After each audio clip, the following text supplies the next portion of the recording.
여러분, 저희가 지난 한 5주 동안 기도에 대해 보았고요. 그리고 그 전주 한 10주에는 우리가 아시겠지만 창세기에 이 4명의 족장사 아브라함, 이삭, 그리고 야곱, 요셉에 대해서 하나님의 열심이라는 제목으로 보았습니다. 자, 여러분, 창세기를 좀 아십니까? 창세기를 제가 딱 알려드리면요. 창세기는 1장부터 50장까지 있습니다. 1장부터 50장까지 있는데 창세기를 두 개로 딱 나누면 1장부터 11장, 우리가 원역사라고 해서, 원역사라고 하면요, 전 인류의 역사입니다. 아직 이스라엘 민족의 역사가 시작되기 전에 아담부터 시작해서 노아를 거쳐서 바벨타워, 아직 언어가 나눠지기 전까지가 창세기 1장부터 11장이고, 11장에 이제 바벨타워 얘기로 언어가 갈라져서 전 세계로 사람들이 다 흩어집니다. 그러면 이제 민족들이 다 생기는 거예요.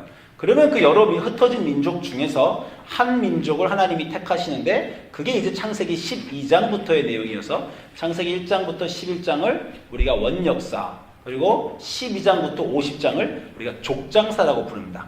4명의 족장의 얘기예요. 한 가족의 얘기인데, 다 여러분이 아시겠지만 아브라함과 이삭과 야곱과 요셉, 이 4대의 얘기입니다. 4대 얘기로, 제가 아시겠지만 신학교에서 제가 가르칠 때 창세기 구조를 쓰시오라고 해서 12장부터 50장 이 4명의 족장을 쓰라고 할 때 제가 챕터까지 다 사람들 보고 외우면서 쓰라고 합니다. 우리 김효원 형제님 이 시험 보면 다 맞죠? 그죠? 네, 제가 어떤 숫자를 2개 외우라고 그러냐면 26, 36을 외우십시오.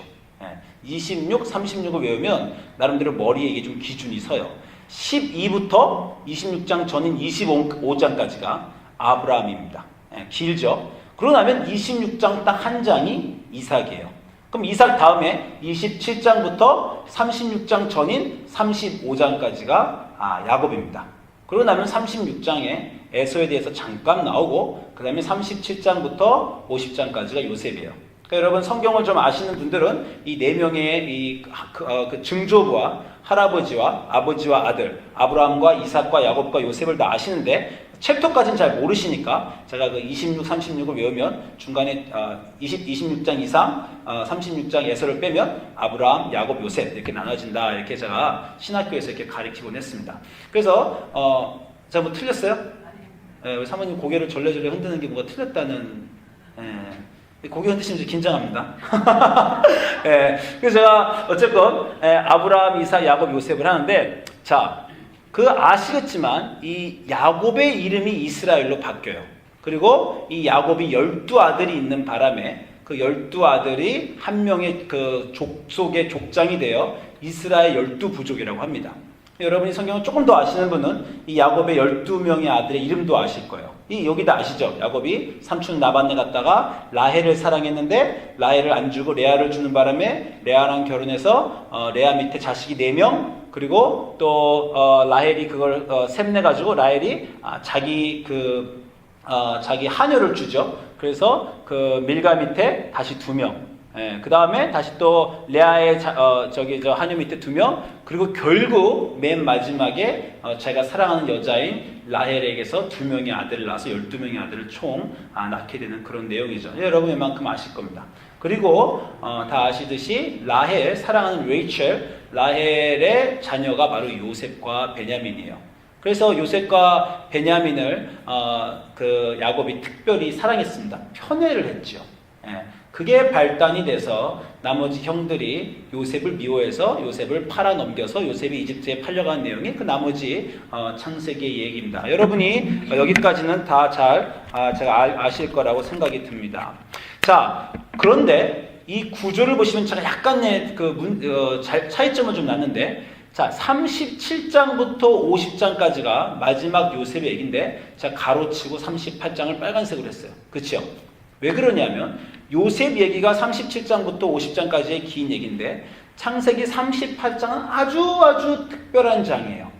그 장만 딱 하나 떨어져서 유다 얘기가 나옵니다. 유다는 누구냐면, 여러분 저 그림에서 보시면 아시지만 야곱의 레아의 아들로 야곱의 넷째 아들입니다. 야곱의 넷째 아들로 요셉이 11번째 아들이면 야곱의 넷째 아들 유다가 있는데, 나중에 이 유다의 자손에서 다윗이 나옵니다. 그리고 다윗의 자손에서 예수님이 나오셔서 사실은 여러분 예수님의 족보를 보면 이 유다가 요셉이 아니라 유다가 있죠. 그 여러분이 요즘에 말하는 유대인, 영어로 Jewish. 그 말은요, 나중에 이제 이스라엘 나라가 반으로 나뉠 때, 북이스라엘과 남유다로 나눠서, 남유다가 더 오래 살아남아서 사람들이 그 나라를 기억하여, 옛날에 한국 사람들이 고려를 기억해서 한국을 코리아라 그런 것처럼, 유다를 기억해서, 유다 왕국을 기억해서 거기서 유대인, 주이시가 나왔어요. 그래서 오늘날 우리가 유대인이라고 하는 사람은 다 유다의 자손에서 나온 그런 거라고 우리가 볼 수 있습니다. 근데 이 유다에 대해서 오늘은 보려고 해요.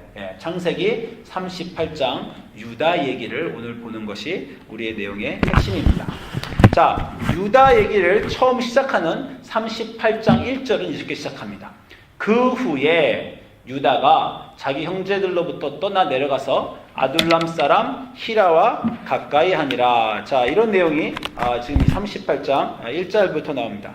그 후에 유다가 집을 떠났어요. 그 후라는 건 뭐의 후일까요? 라고 저희가 물어보면 바로 37장 마지막 구절을 봅니다. 무슨 일이었어요?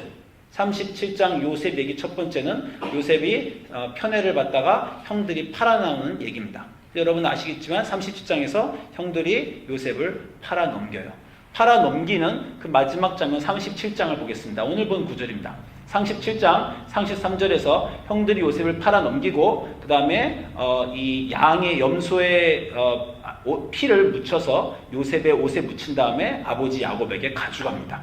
그랬더니 37장 33절에 야곱이 아버지가 그것을 보고 이르되 내 아들의 옷이라 악한 짐승이 그를 잡아먹었도다. 요셉이 분명 찢겼도다 하고 자기 옷을 찢고 굵은 배로 허리를 묶고 오래도록 그의 아들을 위해 애통하니 그의 모든 자녀가 야곱의 모든 아들들과 딸들이 위로하되 야곱이 그 위로를 받지 아니하여 이르되 내가 슬퍼하며 무덤으로 내려가 내 아들에게로 가리라 하고 그의 아버지가 그를 위하여 울었더라. 이런 장면이 37장 마지막 장면입니다.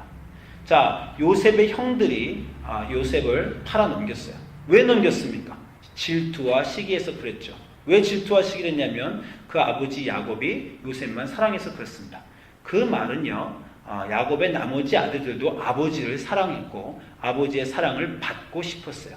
근데 아버지의 사랑을 받지 못하고 그 사랑이 한 아들에게 집중되자 그 아들을 팔아넘긴 겁니다. 질투의 눈이 멀어 형제를 팔 수는 있었지만 형제는 미워했지만 그 아버지는 참 사랑했던 아들들이에요. 왜냐하면 그 아버지를 사랑했고 그 아버지의 사랑을 갈구했으니까 나머지 형제를 팔아넘긴 겁니다. 그런데 이제 그 아들이 죽은 것을 알고 죽었다고 생각하고 야곱이 심히 슬퍼하자 그 아들들이 드디어 알게 된 겁니다. 무슨 짓을 자기들이 한 것인지. 그냥 배다른 형제 하나를 팔아먹은 게 아니라 자기 아버지 마음에 대못을 박았구나. 그 아버지가 슬피 울며 내가 무덤으로 흰머리로 가리라 하고 통곡하고 위로하는 것을 보자 그 아들들이 드디어 자기가 아버지에게 얼마나 큰 일을 행했는가 그것들을 알게 되는 바로 그 순간입니다. 여러분 성경에서요 죄는 한 사람에게만 짓는 겁니다. 누구에게요? 한 사람이 아니라 한 분에게 하나님에게만 짓는 거예요. 다윗이 밧세바에게 죄를 범하고 우라야 죽였을 때도 시편에 보면 내가 주님께만 죄를 지었습니다. 그렇게 말합니다. 무슨 얘기냐면 하나님이 우리의 창조자시고 우리의 아버지신데 우리가 내 옆에 있는 사람에게 잘못하면 설사 내가 그 사람에게 잘못했더라도 여러분 자녀들이 형제 자매에게 잘못하면 누가 제일 마음이 아픕니까? 당하는 자매보다 당하는 형제보다 보고 있는 부모 마음이 더 아파요. 그죠? 그래서 우리가 옆에 있는 사람에게 잘못하면 세상 사람들은 우리가 그 사람에게 죄를 지었다고 생각하지만 기독교인들은 단 한 분에게 늘 죄를 짓는 겁니다. 하나님 아버지에게 죄를 짓는 거예요. 우리의 모든 죄는 단 한 분에게 짓는 겁니다. 하나님 아버지에게 짓는 거예요. 그 형들이 드디어 자기들이 자기 아버지 야곱에게 죄를 지었음을 알게 됐어요. 아마 요셉을 죽인 거에 대해서는 후회가 없었을 수도 있습니다. 그 못된 놈. 그 사랑을 독차지하는 놈, 그 잘난 척하는 놈, 그냥 팔아넘긴 것. 자, 그에 대해서는 그렇게 생각할 수 있었지만 우리가 아버지에게 몹쓸 짓을 했구나 이 생각을 하게 되었어요. 그리고 나서 서로 매일매일 얼굴을 보면서 껄끄러웠을 겁니다. 같이 죄를 공모한 사람들끼리 매일매일 보는 것은 힘들었을 거예요. 아버지는 나날이 울음과 슬픔으로 지내고 집안에는 울음이 없어지고 그리고 죄를 같이 진 사람들은요 늘 서로 반목합니다. 여러분 아시겠지만 하나님은 악인으로 악인을 멸망시키시는 게 성경이에요. 의인을 통해서 악인을 멸망시킬 얘기는 없습니다. 여러분에게 누가 설사 여러분이 의인이신데 누가 여러분에게 잘못했어요. 그러면요 절대 걱정하지 마시고 원수를 갚으려고도 하지 마십시오. 여러분이 의인이면 여러분이 원수를 갚게 하나님 내쁘시 않으십니다. 여러분 손에 피를 안 묻히세요. 다른 악인을 통해서 그 사람을 벌 주십니다. 악인끼리 모여있으면요 서로 다투고 서로 잡아먹어요. 서로 같은 편이어서 같은 일을 했더라도 서로 반목하게 되어 있습니다. 이 형제들이 반목하기 시작했어요. 서로 간에 아픈 기억을 묻고 서로 미워하고 이 가정이 broken family가 됐습니다. 깨진 가정이 됐죠. 그래서 이 오늘 성경 구절인 38장의 1절에 뭐라 합니까? 그 후가 뭐예요?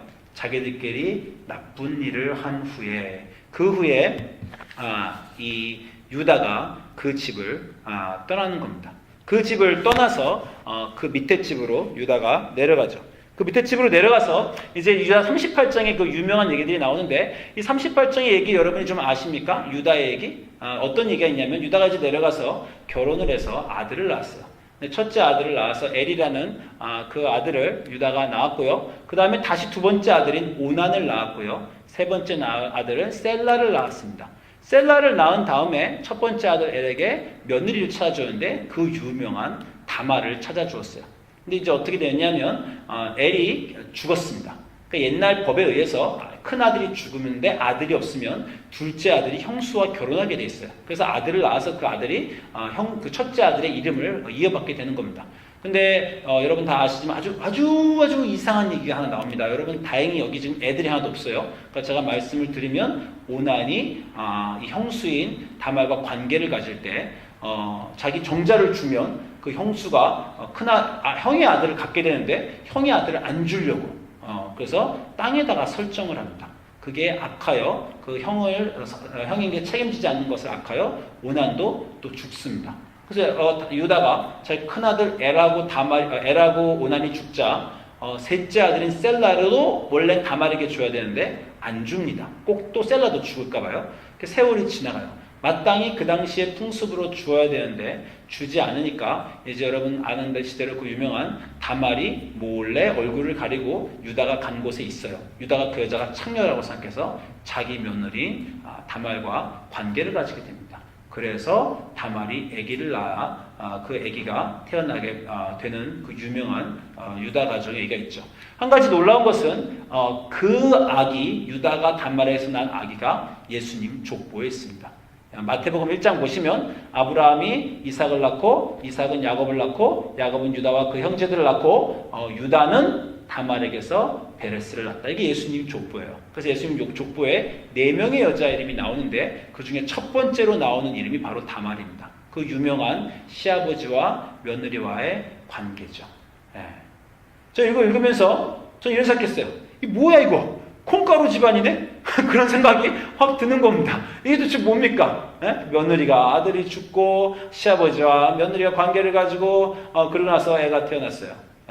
예수님 족보에 그 일이 있다는 것도 또 놀랍습니다. 브로큰 패밀리요. 근데 여러분 성경에 브로큰 패밀리가 아닌 가정이 있습니까? 성경은요. 제가 또 이렇게 말하지만 정말 콩가루 집안의 모음체예요. 모음체. 다 깨진 가정들의 역사서가 성경입니다.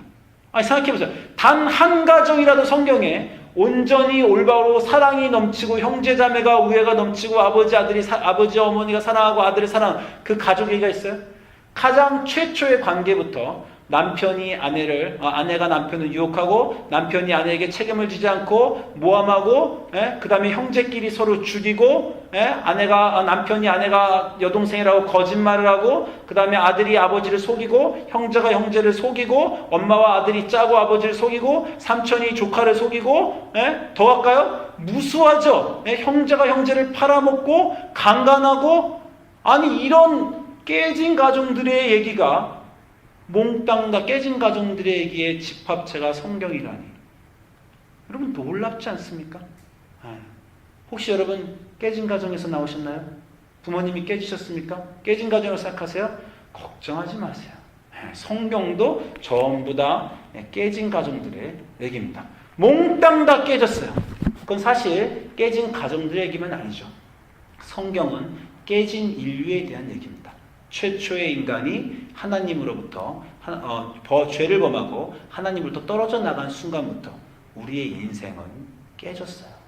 그걸 인정하지 못하고 자기 힘과 노력으로 어떻게든지 나는 내 힘과 내 노력으로 평화로운 가정을 꾸려보리라 우리는 애쓰고 힘쓰는데요.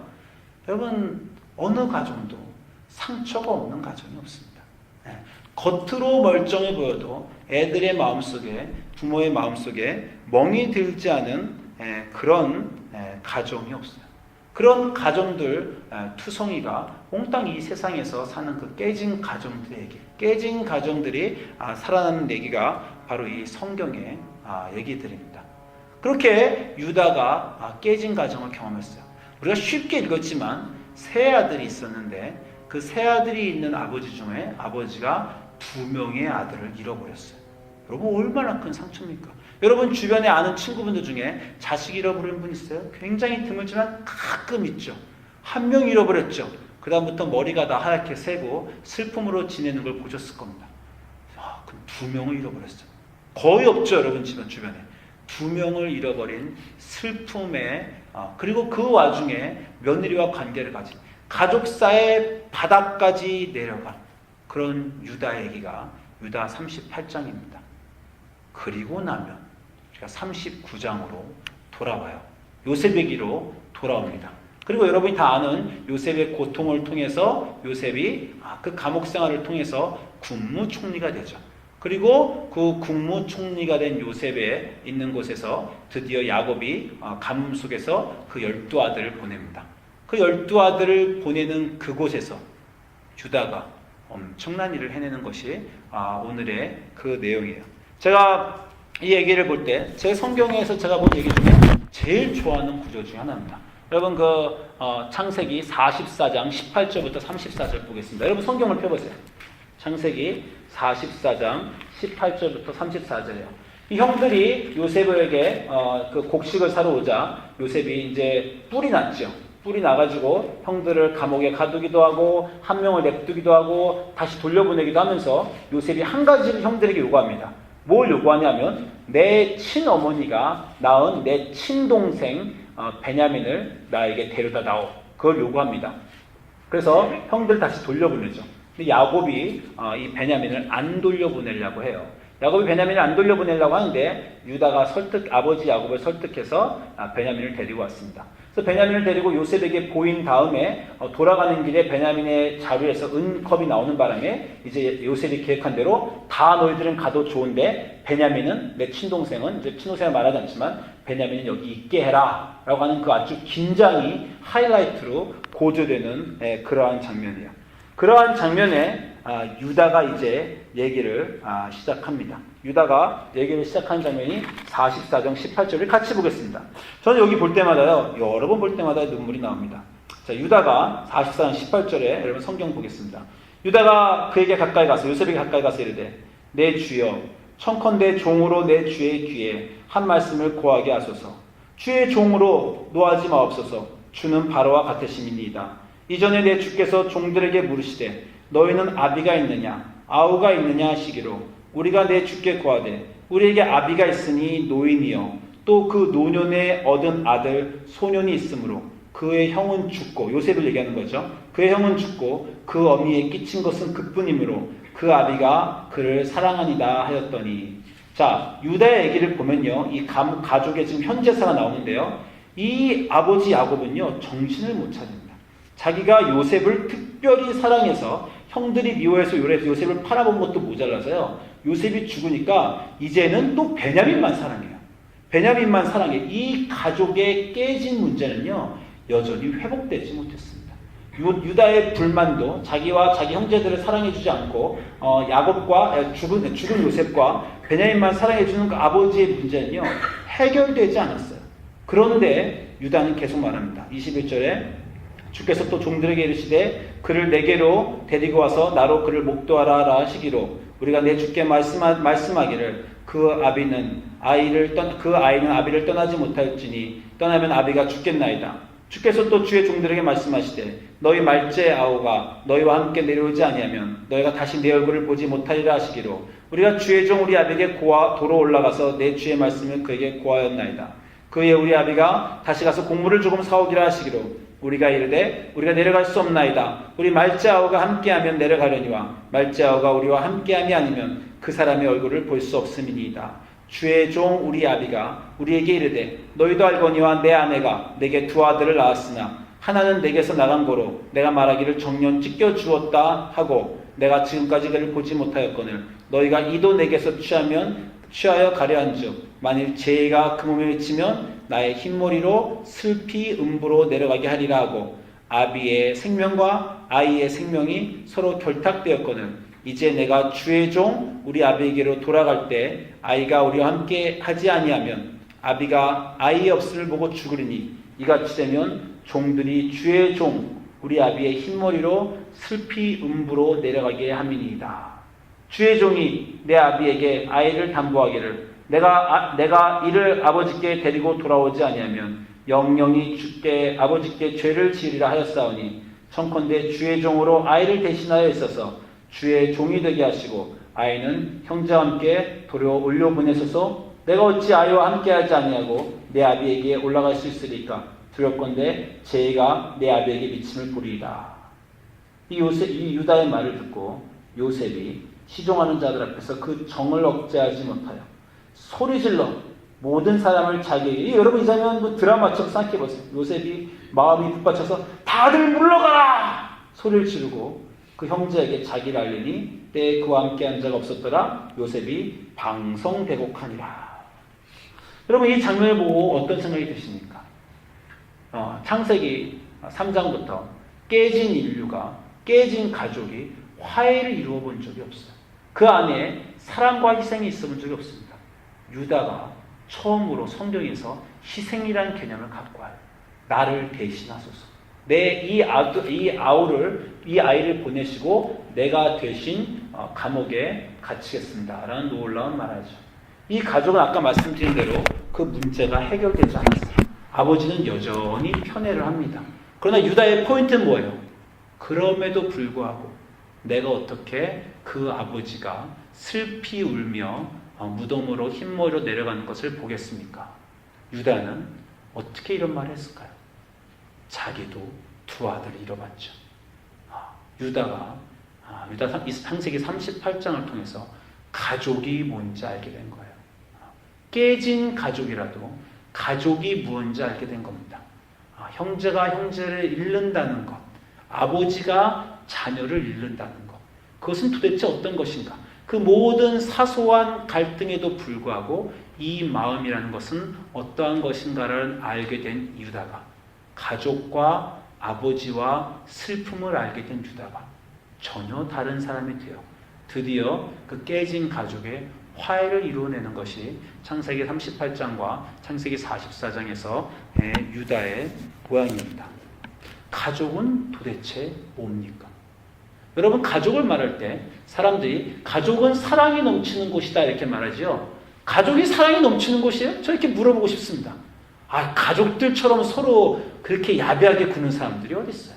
그렇지 않습니까? 여러분, 제가 늘 여러분에게 몇 번 말하지만 제가 제 자녀들의 이름을 농담으로 3개를 지어줬다 그러잖아요. 소로, 소민, 소노. 이랬더니 사람들이 되게 예쁜 말이라고 하지만 제가 영어로 이름 지어준 겁니다. 첫째, so rude. 그죠? 소로라고 그냥 농담으로 불렀어요. 둘째, 소민이 so mean. 너무 민해. 셋째, 소루, 소노. 너무 어노잉해. 그쵸? 여러분 딱 3명 보면 첫째는 잘난 척하고 너무 루드해요. 아주 무례해요. 둘째는 어떻게 셋째한테 민하게 구는지, 셋째는 얼마나 누나들을 이렇게 어노잉하는지. 자녀들이 그렇죠. 가족이란 어떤 것입니까? 서로 간에 아무 가드를 갖지 않아요. 서로 이렇게 예의를 차리지 않아요. 거기서는요, 그 앞에서 아침에 냄새나는 입으로 막 말하고요. 눈곱도 안 떼고 얘기하고요. 트림하고요, 그 앞에서. 방귀 끼고요. 그냥 말도 막 하고요. 아니 상처 주는 말 막 하고요. 아주 얄밉게 말하고 다려놓은 옷 뺏어 입고요. 거기는요 사랑이라는 게 없어요. 그렇지 않습니까? 여러분이 형제자매가 그 형제자매에게 하는 것처럼 직장에서 하면요. 직장에서 바로 쫓겨나요. 여러분 자녀가 여러분에게 아빠, 엄마 소리 지르고 막 그렇게 막 하는 것대로 바깥에 나가서 하면요. 큰일 납니다. 집에서는요. 막 해요 사람들이. 그죠? 그게 어디 사랑이 넘치는 곳입니까? 놀라운 게 뭐예요? 직장에서는 누가 나에게 그 정도 한번 소리치고 상처 주면 너 다시 안 본다 할 거예요. 집안에서는 하루에 5번 그렇게 상처 주는데 30년, 50년 같이 삽니다. 가족이라는 건 사랑의 행위를 해서 가족이 아니라 그 안에 서로의 약함과 서로의 불편함과 서로의 창피함을 감싸주기 때문에 가족이에요.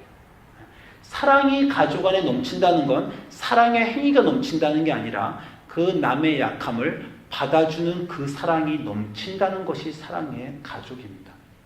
우리 교회에 자매 중에 여기 제가 한국말 예배니까 영어 예배 때 말 못하지만 에디하고 조인날 자매가 있어요. 예. 얼마 전에 우리 집에서 속회라는데 두 자매가 저보다 나이가 많은데 둘이 싸웠습니다.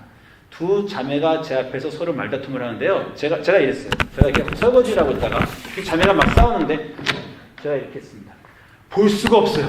얼마나 서로 간에 이렇게 미인하게 상처 주고 얘기하든지 제 마음속에 내가 오늘 교인 하나 잃어버리는구나. 이렇게 생각했습니다. 저렇게 서로 상처를 주면 금요일 저녁이었는데 이번 주일날 이제 한 명은 반드시 저렇게 목사님 앞에서 싸웠으니 안 나오겠구나. 일요일 아침에 가는데 웬걸요. 둘이 깔깔거리고 웃으면서 얘기하고 있더라고요. 그게 자매입니다. 둘이 그렇게 막말을 했는데 저 정도로 상처를 줬으면 다시 안 보는 게 정상인데 그 다음 순간에 보고 말하고 있어요. 그게 가족이라는 거예요. 서로 팔아먹기까지 하고 서로 속였는데도 서로 끊을 수가 없어요. 그 후에 유다가 이 가정 같은 데서 안 살래. 이런 콩가루 같은 가정. 그리고 떠났다는 거예요. 여러분 가정에서 떠나본 적 있으십니까? 가정에서 떠나보고 싶으신 적 있어요? 정말 고등학교 한 11학년, 12학년은 입버릇처럼 말 내가 대학 가면 이제 떠날 거야. 그렇게 말하는 데 많죠. 돌아옵니다. 어디 갈 수가 없어요. 어디 가면요. 그거보다 나아 보이지만 그보다 나은 곳에서 견딜 수가 없어요. 얼마 전에 제가 우리 교회를 떠난 어떤 교인하고 한 명 얘기를 했습니다. 얘기를 하는데 제가 그래서 뭐 잘 지내냐? 교회는 떠났지만 제가 우리 교회에서 오래 같이 교제 생활을 했으니까 어디 교회는 찾았습니까? 그랬더니 다른 교회 찾았대요. 다른 교회를 다녀봤대요. 그래서 어디 다녀봤더니 어느 교회를 다녔다라고 하는데 제가 들어보니까 그 교회가 요즘에 뜨는 교회예요. 아주 크고 성장하는 교회입니다. 그래서 제가 잘 됐다. 거기 좋은 교회 잘 찾았구나. 그랬더니 거기 갔더니 예배도 좋고 찬양팀도 너무 좋대요. 제가 한 6개월 다녔는데 나왔답니다. 그래서 내가 거기서 왜 나왔어? 이렇게 물어봤더니 거기서 어떤 교인이 자기한테 무슨 말 한마디를 했는데 그걸 못 견디겠더라는 거예요. 그래서 내가 무슨 말 했는데 딱 들어봤더니 별말 안 했어요. 별말 안 했는데 그 교회를 떠났더라고. 그래서 내가 우리 교회 10년 동안 있으면서 그런 말 수십 번 더 듣지 않았어? 근데 왜 겨우 그 정도 말 갖고 떠났어? 그때 물어봤더니 이상하게 별말 아닌데 마음에 상처가 돼서 견딜 수가 없어서 나왔더라는 거예요.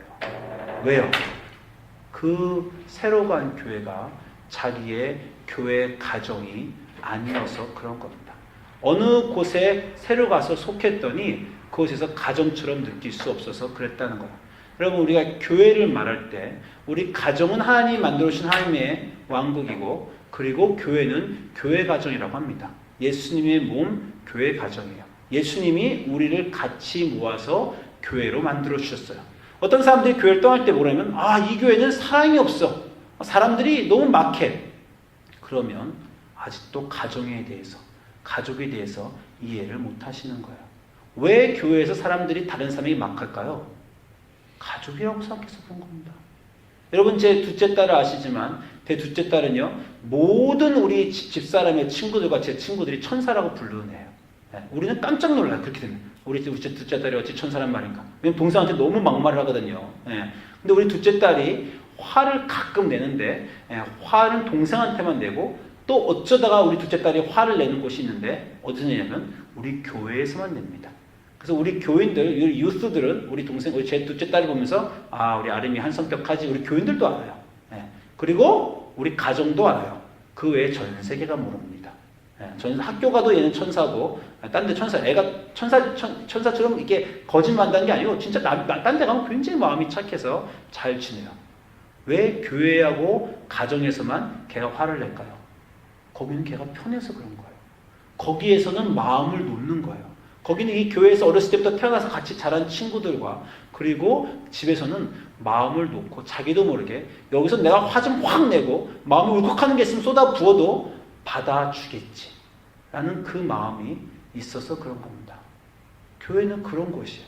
모든 사람이 서로 너무 나이스하게 자라서 사랑해 주어서 교회가 아니고요.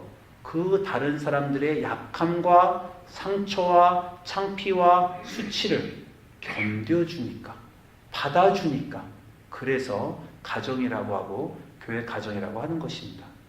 가정은 그런 것입니다. 유다가 그곳에서 그것을 경험하고 하나님께 돌아온 것입니다. 그 가족에게 돌아온 것이에요. 그리고 여전히 자기를 편애하고 여전히 자기를 편애로 자기를 사랑하지 않고 여전히 자기를 불만스럽게 하는 그 아버지의 고통을 기억하고 자기가 그 짐을 대신 질 것을 성경에 몇 번 없습니다. 누가 누군가의 짐을 대신 져주는 것. 우리 예수님이 대표적인 것이고 그리고 유다가 그 일을 해요. 그래서 예수님의 족보에 유다가 있는 겁니다. 요셉이 아니라 그 위대한 국무총리 요셉이 아니라 그 어려움을 겪고 위대하게 된 요셉이 아니라 내가 그 아이 대신 감옥에 들어가겠습니다. 라고는 말하는 유다가 예수님의 족보에 있는 것입니다. 여러분 가족을 다시 돌아보시고 하나님을 기억하시기 바랍니다. 죄는 한 분에게만 짓는 거예요. 그 아버지에게만 짓는 겁니다. 우리 하나님 아버지를 생각하시며 우리가 비록 이 깨진 가정과 깨진 형제자매와 깨진 이웃들과 살지라도 이 깨진 세상에서 여전히 이 깨진 가정을 위해서 열심히 이 깨진 가정을 하나로 만드시려고 노력하시는 그 하나님의 사랑과 그 하나님의 자녀들을 위해서 교회를 가정으로 만들어주신 교회의 몸인 그리스도를 생각하시며 참 가정을 이루시는 주님의 사람들 되시기를 주님의 이름으로 축원드립니다. 기도하겠습니다.